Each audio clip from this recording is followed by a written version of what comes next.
এখন আমরা এখানে টমেটোর একটা হোমমেড বিয়ার খাচ্ছি।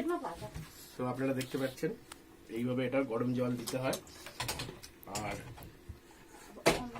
তারপর কিছুক্ষণ ভিজিয়ে রাখার পর এটা ফার্মেন্টেড হয়ে যায়। তখন এই হ্যান্ডমেড স্ট্র, এই স্ট্র এর মধ্যে দিয়ে এরকম করে নিয়ে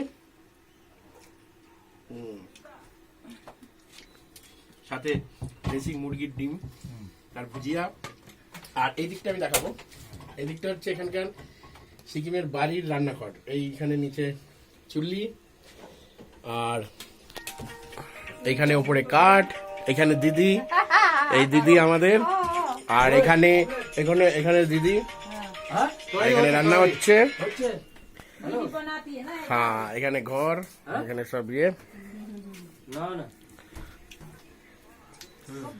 আর এই বেরিয়ে খাওয়া হচ্ছে। দিয়ে কথা বলে নে হবে। আমি বাইরে থেকে এখানে টাওয়ার পাচ্ছি না।